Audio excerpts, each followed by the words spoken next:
Est-ce que j'ai envie de faire le Dakar? Valentin m'a un peu refroidi là avec son Dakar classique, en partant du principe que je vais pas vouloir faire la compète, mais beaucoup plus jouer la sécurité et aller au bout.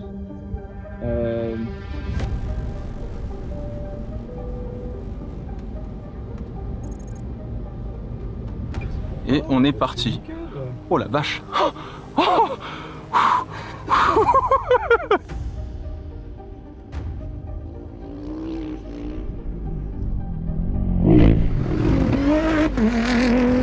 Là là là, mais c'est incroyable ce spectacle.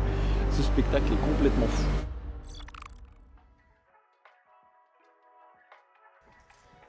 Salut tout le monde, j'espère que vous allez bien. Je me permets de vous souhaiter encore une fois une très belle année 2025.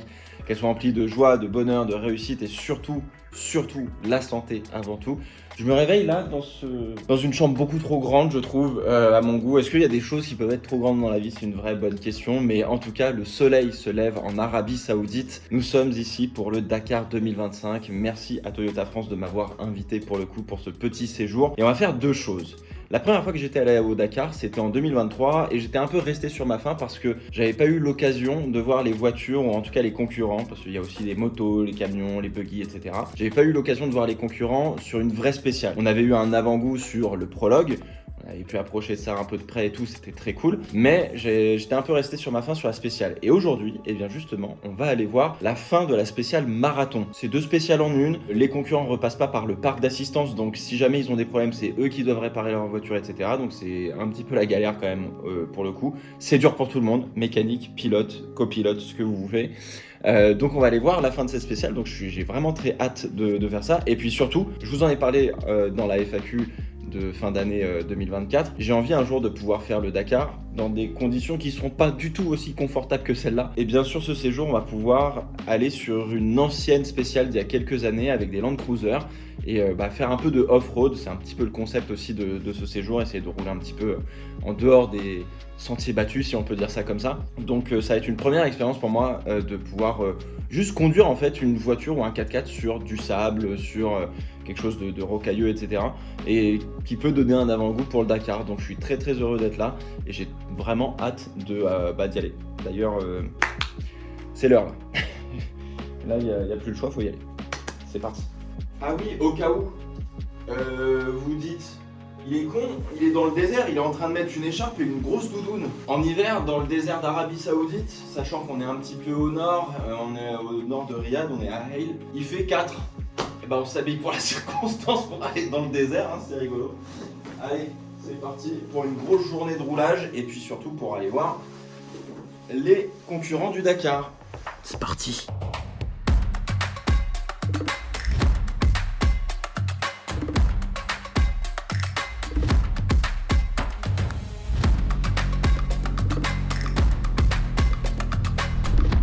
Oui d'accord, quand même. Faut surtout pas s'arrêter. C'est joli comme en effet. C'est magnifique, attends, putain. J'ai vraiment l'impression d'être dans Star Wars. Ça fait penser à un décor de Star Wars, c'est terrible. Alors on a voulu faire des donuts tout à l'heure mais le monsieur était pas d'accord. Ah, On doit attendre demain. Ça, c'est la vitesse. Et moi je ne vis que pour la vitesse. Toi tu vis que pour la Je vitesse. suis vitesse. Tu es la Et vitesse. bah, la quatrième. Bon, notre convoi vient de s'arrêter pendant quelques petites minutes justement sur un petit endroit là parce que le désert d'Arabie Saoudite n'est pas que du désert de sable. Et les déserts dans le monde ne sont pas juste des déserts de sable comme on peut avoir une image dans notre inconscient collectif. Là on est vraiment entouré de caillasses, j'allais dire, de gros cailloux, de montagnes rocheuses et tout, c'est absolument sublime. Ça me fait beaucoup penser à un décor de Star Wars. Ce qui est pas très original parce que on voit souvent des planètes de sable et de cailloux et tout, mais non, ça me fait vraiment penser à ça. C'est vraiment assez surréaliste, mais c'est absolument magnifique.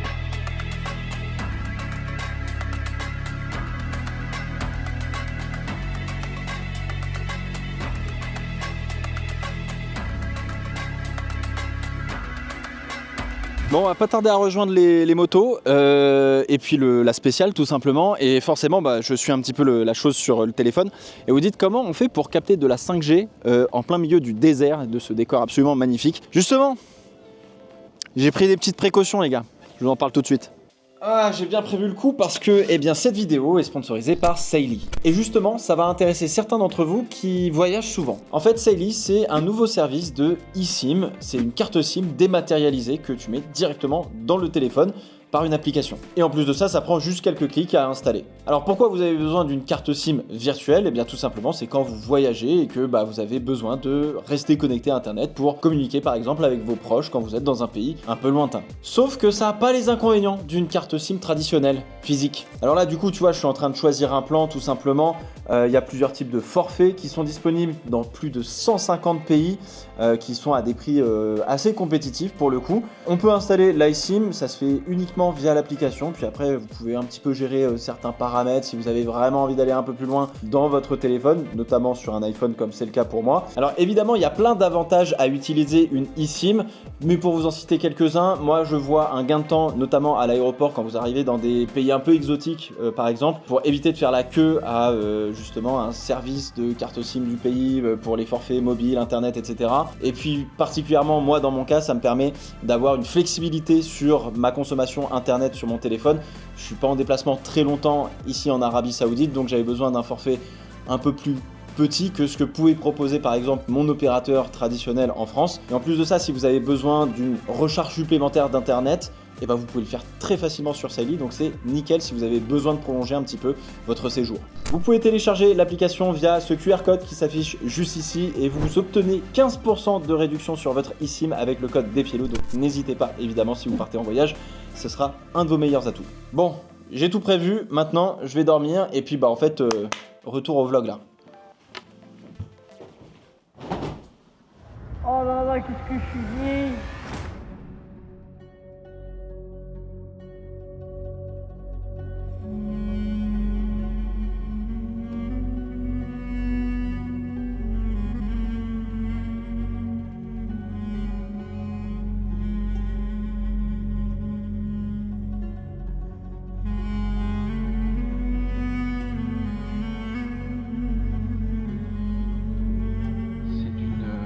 C'est d'un calme paisible, apaisant. 100 km/h sur un chemin de terre. Ça fait un peu décor savane là pour le coup. Tu vois, avec les petits arbres et tout là. La terre rouge. La terre rouge et tout. Bon, ça y est, on est arrivé à notre point d'observation dans un décor complètement martien. On a de la rocaille très noire, tu vois, avec du sable plutôt beige marron un peu. Et on va pas tarder à voir les concurrents passer, donc ça c'est plutôt cool. Hâte de voir ce que ça donne, mais là on vient de faire, je sais pas, je crois qu'on a fait 250 bornes quand même. Donc ça fait du kilomètre, hein. Je suis désolé, mais le décor que j'ai derrière moi, mesdames, messieurs, c'est un décor martien. On est sur Mars. Là, on croise Curiosity. À tout moment, la NASA nous appelle en mode qu'est-ce qui se passe? Ça y est, on a découvert la vie sur Mars, quoi. C'est pas possible. Putain, c'est fou, ça y est. On voit l'hélico et on voit les motos qui arrivent. Ah, ça y est, les premières motos. Oh, elles sont là. Donc là, en fait, typiquement, on est en mode...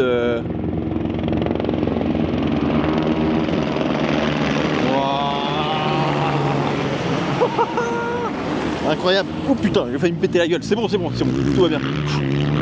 Oh, c'est incroyable. Oh, ils sont en train de se suivre. Je pense que ça doit les rassurer parce qu'ils doivent voir plein de pecnos comme nous là au milieu du désert en se disant bon, on est sur la bonne route. Ah, ça fait un boucan aussi.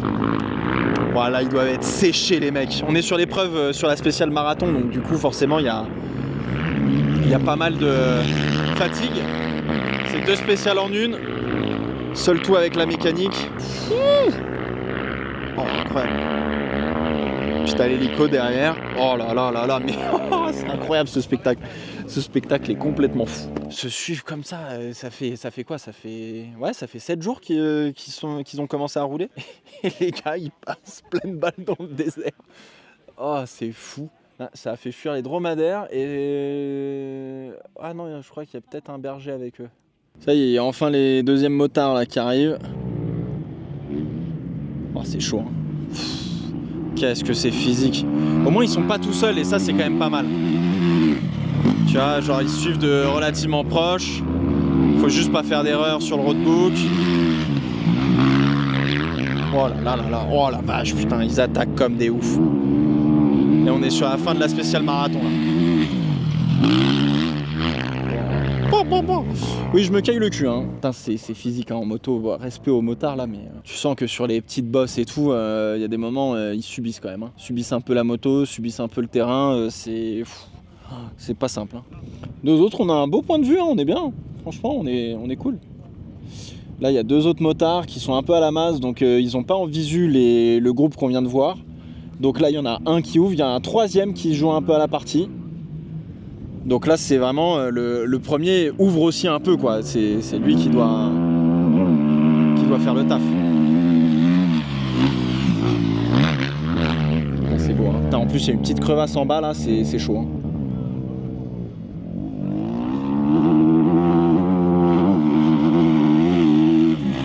Waouh, le petit signe. Waouh. Oh les dingues.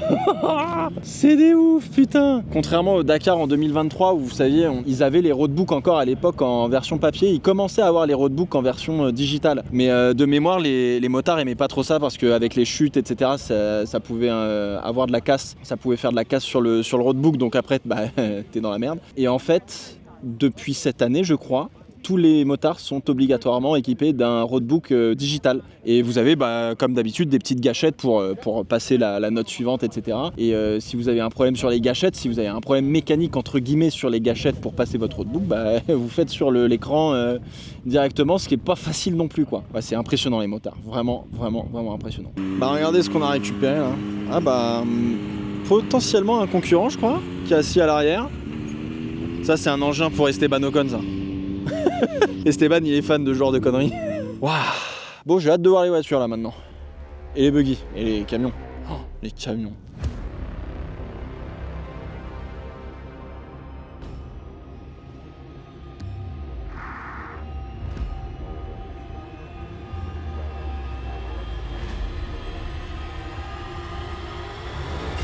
On est un petit peu plus loin sur la spéciale, on est à un endroit qui est une sorte de checkpoint, une sorte de waypoint, où les concurrents doivent obligatoirement passer. On a déjà vu 2 Hilux passer, je crois que c'était les premières voitures, donc a priori les 2 Toyota sont en tête. Faut que je regarde un peu le classement, on verra évidemment, et puis on verra ce que la fin de la journée dit. Donc on va essayer de vous faire 2-3 plans, histoire de voir un petit peu le passage, mais globalement ça envoie de la sauce, et j'avais oublié à quel point les voitures faisaient beaucoup de bruit. C'est vraiment génial. Donc bah, on va se poser et puis on va patienter un petit peu quoi. Tranquille. Ça y est. On a le 3e qui arrive parce que les 2 Toyota Gazoo sont passés à une vitesse phénoménale. Aïe aïe aïe. Il nous arrive dessus. Ah. Waouh.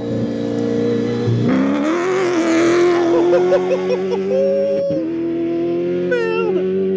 Oh la vache. Il a remis les gaz, il a pas posé de questions le gars. Bon, il y a la caisse qui arrive en dessous. Oh là là, mais ce spectacle est phénoménal. Là-bas on a... Là-bas là. Juste ici on a un motard. La voiture qui le suit, c'est pas fou tout ça. Faut aller au waypoint les gars, c'est un peu sur votre gauche.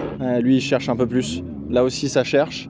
Il se dit qu'il a loupé. Il se dit qu'il a loupé. Ils sont en train encore de chercher. Ouais. Oh là là. Ah ouais, c'est dangereux quand même en fait. Attention, le Ford il va mettre plein gaz, on va se faire déglinguer. Oh, c'est reparti. Moto.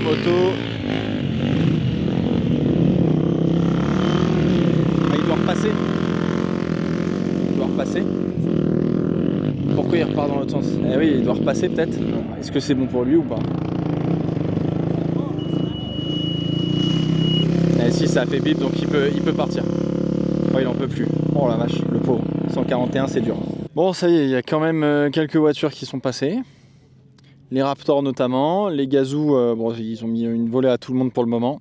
C'est marrant comme on entend quand même aussi la différence de bruit, de sonorité d'une voiture à l'autre, d'un constructeur à l'autre. Franchement, ça fait plaisir parce que ça envoie bien comme il faut.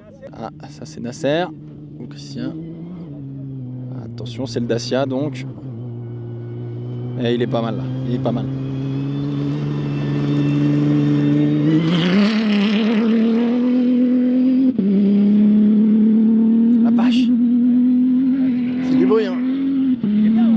parti derrière les dunes. Là, on est à peu près à une dizaine de kilomètres de l'arrivée de la spéciale, donc c'est vraiment les derniers efforts des concurrents là pour le coup. Ah, c'est en train de mordre à l'hameçon, chef.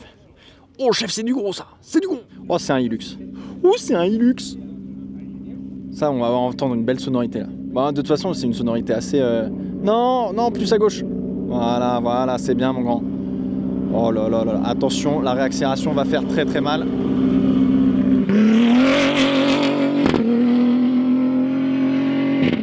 Oh là là là là là là là.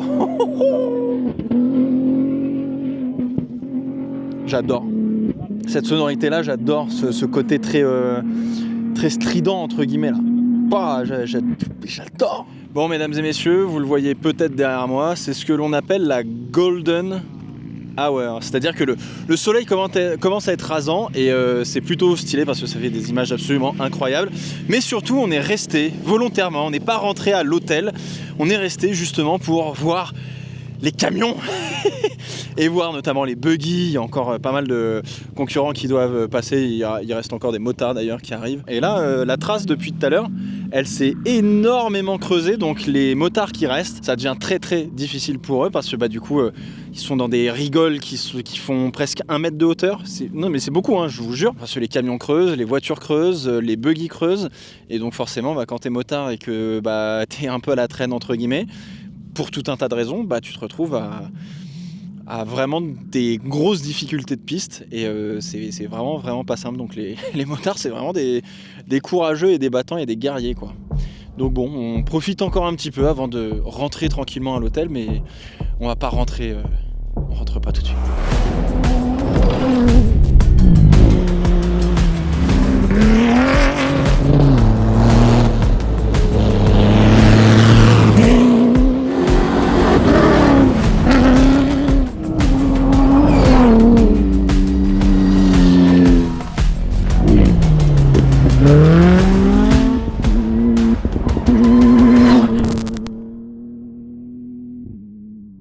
Bon bah voilà, on a fait notre petite virée en bord de piste avec des spectateurs un peu trop envahissants sur le bord de piste. Là on est au-delà de la sécurité. Même si on est à l'intérieur d'un virage, c'est trop proche. Parce que le problème c'est que ça gêne un concurrent. Enfin tu vois, je veux dire, quand tu pilotes, t'as un point de corde qui n'est autre qu'un être humain, c'est problématique.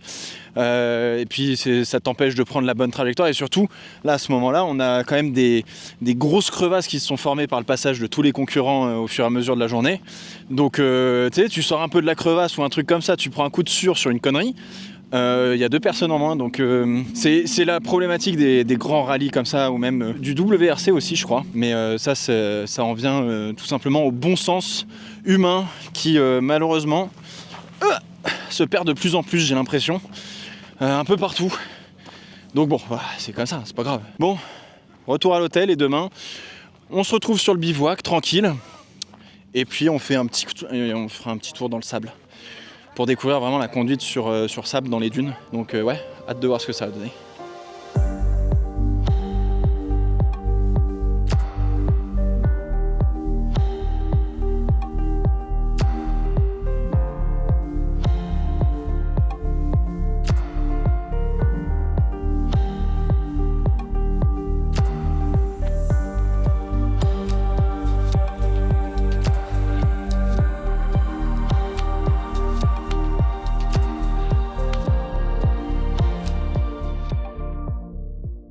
Bon, mesdames et messieurs, on les a vus rouler ces voitures. Parce que je parle des voitures, parce que bon, voitures, mais ces concurrents, on les a vus rouler sur le Dakar. Et désormais, nous sommes au bivouac pour ce 2e jour. C'est là où en fait tout se passe. C'est là où tout simplement on vient faire les réparations. Ce que je voulais surtout faire, parce que vous avez vu la manière dont on fait la mécanique, dont on travaille sur les voitures, etc. sur le premier vlog du Dakar qu'on avait fait il y a 2 ans. Je vous invite à aller le voir évidemment, mais moi ce qui m'intéresse beaucoup, c'est d'aller voir Valentin Simonet, que vous connaissez peut-être, qui a une chaîne YouTube où il fait des essais de voitures de course tout simplement. Il s'est lancé ce défi d'aller faire le Dakar classique. Donc j'ai très envie de savoir un petit peu comment ça se passe, parce que lui il est complètement novice entre guillemets dans cette aventure, et c'est encore des informations que moi je vais recueillir pour un jour peut-être faire le Dakar. On va aller le voir tranquillement. Là on est chez Toyota. Pour vous la faire très simple, il y a 3 grosses équipes. On a les privateers qui sont derrière, qui viennent, qui sont des personnes comme vous et moi, qui disent tiens, moi j'ai envie de faire le Dakar. Bon, faut mettre un petit chèque. Et puis Toyota vous met à dispo un Hilux. En face des privateers, juste derrière moi, là, ici, on a la team South Africa où il y a 4 voitures engagées avec des pilotes sud-africains et il y a quand même un copilote français et un copilote allemand. Et puis derrière, là, juste là, on a les 2 voitures officielles de Lucas Moraes et puis de Seth Quintero. Donc plutôt pas mal. Je suis sur un super contre-jour puisque derrière, ici, c'est le motorhome. Il y a quand même un petit motorhome. On n'est pas du tout sur les infrastructures de la Formule 1. On a un semi-remorque vitré, très très joli, où on peut s'asseoir, où on peut un petit peu être tranquille et puis se reposer. Donc voilà un petit peu comment ça se passe. Et puis vous voyez, hein, on a mis des tentes, les voitures sont là sur des tréteaux et puis on bosse dessus. Petit aparté un peu sportif. Les mécanos disaient que justement la première semaine a été très difficile parce qu'on était sur des terrains très accidentés avec pas mal de caillasse entre guillemets qui fait beaucoup souffrir la mécanique et que là sur la deuxième semaine on va être sur du sable essentiellement, ce qui va être beaucoup plus smooth mais qui va demander un autre travail pour les pilotes et surtout pour le copilote, c'est pour la navigation puisque les dunes se ressemblent toutes et toutes, donc prendre à gauche de la troisième dune c'est toujours un peu plus compliqué. Bon, on va aller voir Valentin qui fait le Dakar classique avec sa voiture. J'ai hâte d'avoir son retour d'expérience parce que là pour le coup je pense que ça va me faire peut-être un petit peu plus peur.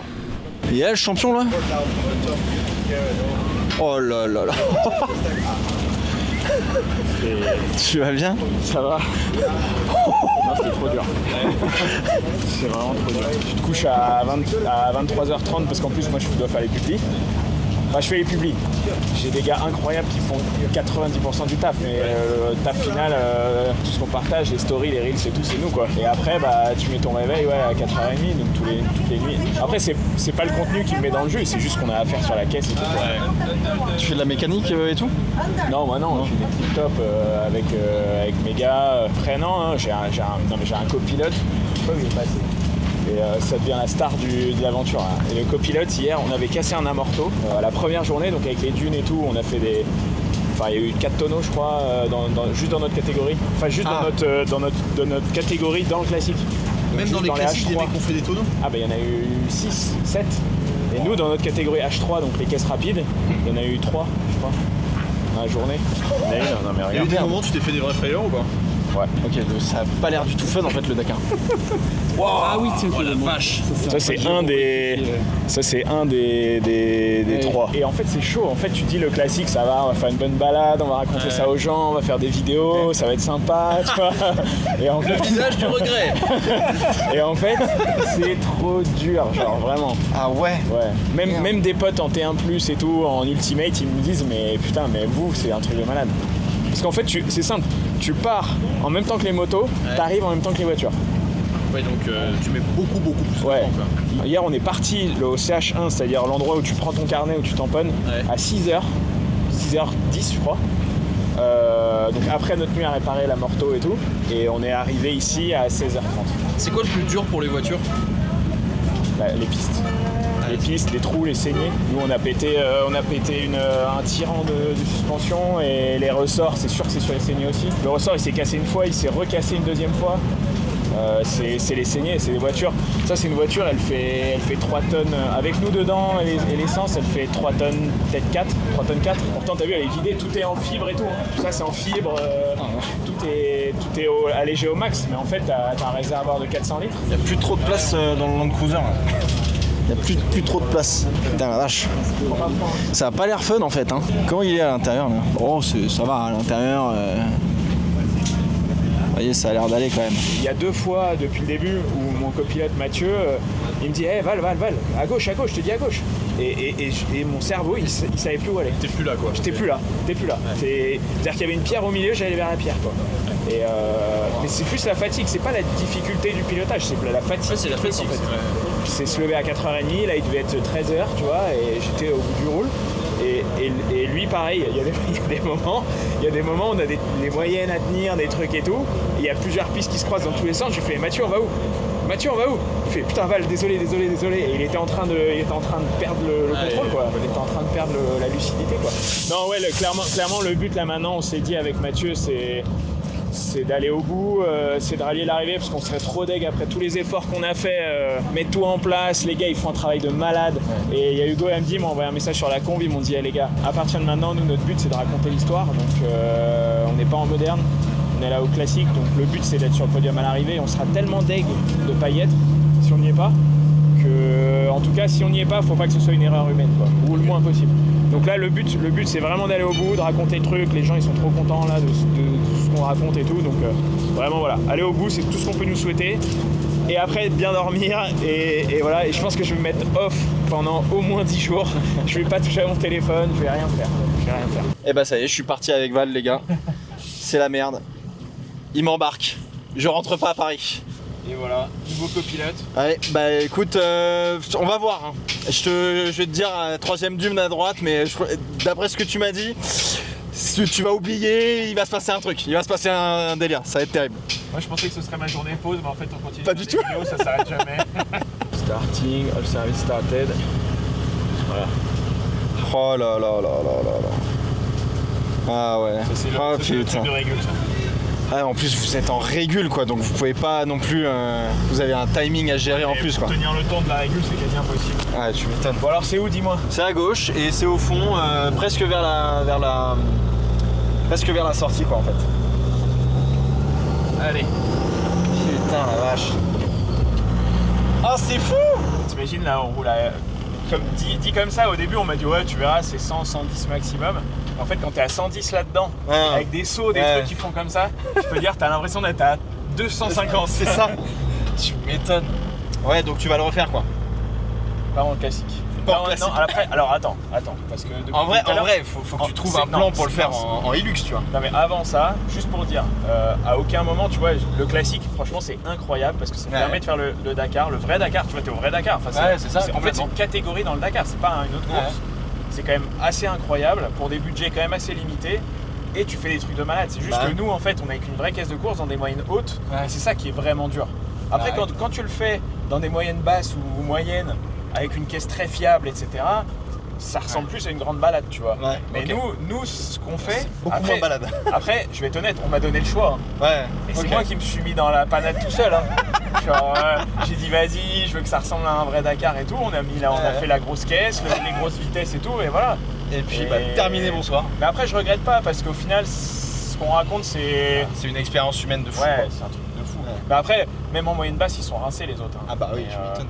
Après, on dit toujours le Dakar, voilà, quand tu y es, t'as plus envie d'y être, et quand tu Et retournes ouais. chez toi, t'as envie d'y retourner. Ouais, Donc, ouais, ça, je suis c'est d'accord. la grande. Je comprends. Le fait d'y retourner cette année, ça me fait dire putain, mais en fait, ouais, j'ai envie d'y retourner tout Ouais, le temps, ouais, c'est ouais. terrible. Non, mais c'est. J'ai trop trop bien. peur, c'est de mettre le doigt dans la prise et de me dire merde, je pars pour 20 Dakar dans ma vie quoi. Bah, Ça va être terrible. 20, je sais pas, mais en tout cas, non, mais après, moi, je peux te conseiller vraiment en classique. Franchement, c'est cool, faut le faire. Ouais. Je dirais peut-être pas en moyenne haute parce que tu t'es T'as vraiment, droit. tu te mets la pile. Faire en moyenne H1, H2 sur une voiture fiable. Donc, ouais, non, je conseillerais, mais ouais. En tout cas, pour vivre l'expérience. Après, Ah, non, c'était dans l'autre nous, on sens. s'est vraiment mis dans un truc de course et c'est là où c'est chaud, Ouais. quoi. Ouais, ok. Mais sinon, c'est trop bien. Enfin, Ouais. tu vis un truc. Moi, j'ai trop hâte de terminer le refaire. ça non, mais déjà de la terminer. Non, mais tu vois, tu termines ça et après tu coches une case Ouais. et tu fais putain, Trop bien quoi. forever, j'ai fait le Dakar. Ouais, quoi. ouais, c'est ça. Et- Personne pourra me l'enlever quoi. Trop bien, Et bah écoute, bon courage pour la suite mon Ouais, ref. merci. Vraiment, Merci, du fond mais du cœur. Je Du suis fond content du de cœur. vous avoir vu. Bah ouais, bah nous aussi. Ouais. Surtout en un seul morceau, gros, ça c'est. Ah, c'est beau ça. Ah ouais, carrément. À la pêche. Ah, il m'a déchauffé de le faire en classique, par contre il m'a chauffé de le faire en Hilux du coup. Je me demandais si ça t'avait toujours chauffé. Bah ça me chauffe toujours, mais je plus trop en. Enfin classique non. Vraiment genre Hilux balade. Je joue pas la gagne, mais bon dès qu'on va baisser la visière. T'es bien adapté avec le Dakar. Bah en Hilux si. Tu m'as dit c'est super smooth. Donc c'est super confort. Ouais. Ouais.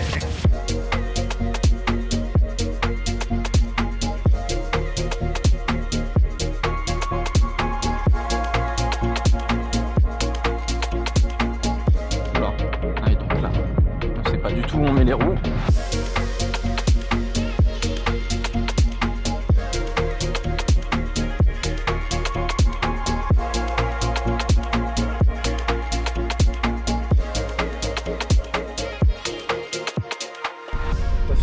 prise.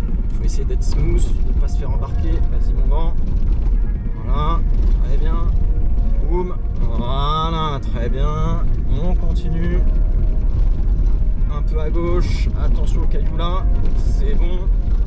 On emmène jusqu'au bout. Et on est bien. Voilà.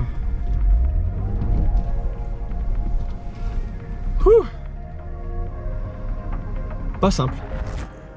Ça y est, on est arrivé dans les dunes. Avec les Land Cruiser, on est en train de baisser la pression des pneus, mais c'est pour avoir plus de longueur de bande de roulement. C'est pour ça qu'on dégonfle les pneus tout simplement. Donc après le chemin un peu spécial WRC, là ça y est, on est dans le sable. On va traverser probablement quelques dunes, etc. Alors on n'est pas non plus dans le désert du Sahara, donc ce sera pas peut-être pas des dunes comme on peut voir à la télé, quoi, mais ça va être du sable vraiment mou, comme c'est le cas ici. Et on nous disait, si vous voulez repérer une dune qui s'enfonce pas, où le sable s'enfonce pas, c'est très simple, il faut suivre les crottes de chameaux. Les chameaux et les dromadaires sont les meilleurs exploitants, on va dire, du désert, et donc effectivement c'est avec eux qu'il faut aller voir. Donc si vous voyez des crottes dans un désert, vous êtes sûr de pas tomber, de pas vous enliser, etc. Voilà, c'est le petit tips que je voulais vous partager, hein, tout simplement. Et puis là, le pistard que je suis, le gars monoplace, bitume, vibreur et tout, est en train de bien kiffer la mise en dérive d'une voiture sur de la matière un peu molle comme ça là. J'ai l'impression que tu mets le doigt dans la prise et que tu pars pour 20-30 ans de Dakar et d'aventure humaine complètement folle, géniale.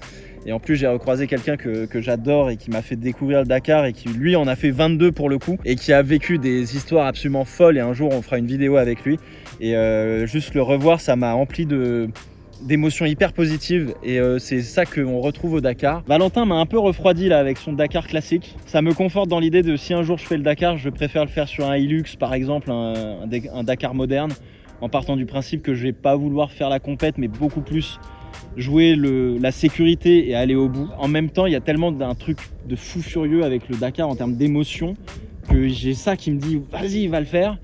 Et en même temps, quand je vois Valentin, quand je l'avais quitté à la fin de la soirée des trophées de la FFSA, il allait pas tarder à partir au Dakar justement en fin d'année dernière. Et là, le voir fatigué comme ça, je me suis dit ah ouais, en fait ça rigole vraiment pas, quoi. Donc là il y a un espèce de conflit qui vient de se créer dans ma tête et qu'il va falloir combattre, et un jour va falloir se mettre le pied à l'étrier et puis aller sur le Dakar, quoi, en fait. Mais j'avais pas spécialement peur. Maintenant là je viens de me poser beaucoup de questions. Ça a l'air plus dangereux que ce qu'on pense, vraiment. Bon on y va. Allez, c'est l'heure de rouler bien comme il faut. C'est parti.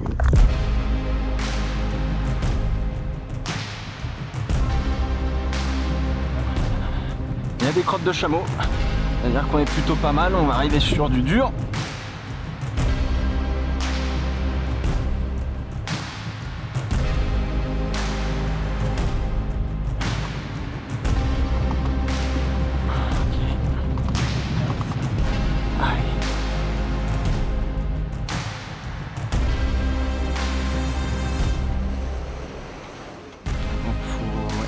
Là, il faut mettre une petite sauce quand même. Je l'ai vu galérer. Voilà. Nous on met une sauce là. Voilà. Allez, vas-y, hop. C'est bien en fait, il y a des rails, c'est pratique. Hop, ok. Alors, attention là, ici pareil.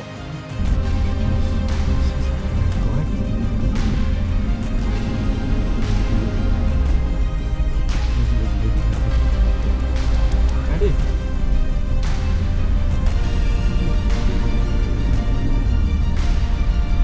Voilà. Et regarde, il y a des crottes de chameau, donc ça veut dire que c'est bon. Ouh.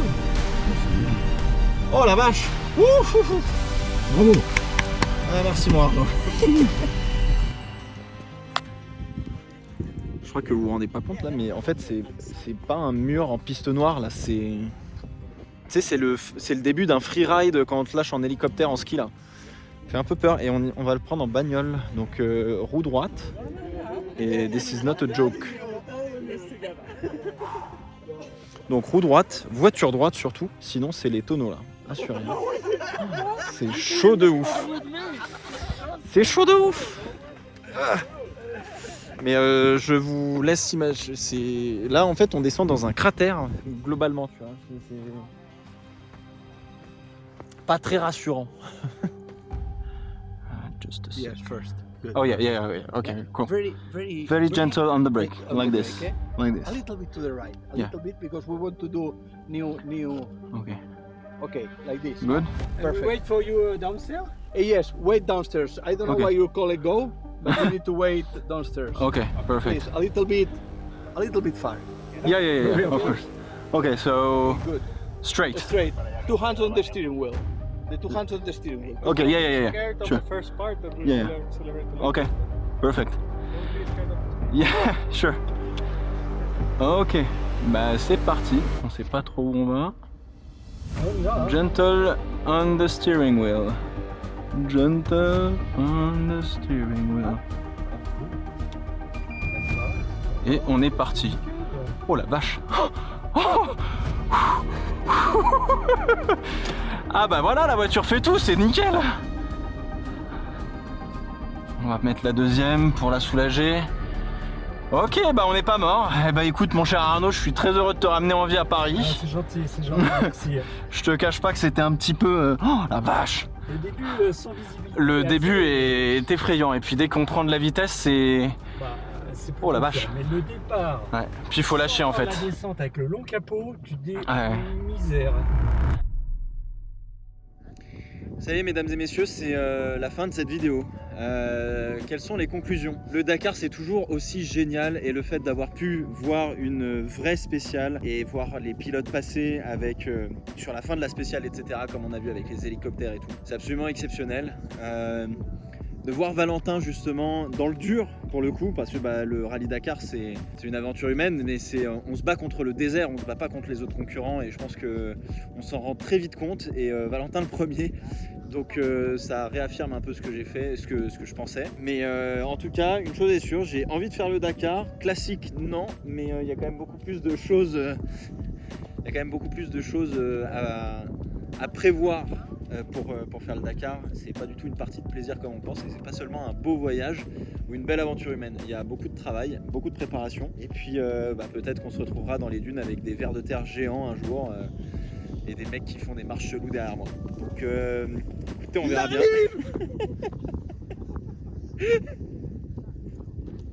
Première chose, c'est toujours aussi fou comme expérience de faire le Dakar. C'est un truc de malade, et puis Valentin s'est heurté à la difficulté. J'espère un jour pouvoir le faire, mais maintenant il y a un vrai conflit dans ma tête. Et malgré la conduite sur sable, qui est très stylée, j'ai besoin de comprendre, en parlant à un pilote qui fait du rallye raid, de comment on roule correctement dans le sable, même si j'ai l'impression qu'il doit y avoir des petits tips et astuces, mais c'est vraiment une zone d'inconfort, donc on verra ce que ça donne. Pour l'heure, je vous laisse tranquille avec les dernières petites images de la journée, et puis bon, on m'appelle, faut qu'on rentre, sinon on est en train de foutre tout le monde à la bourre.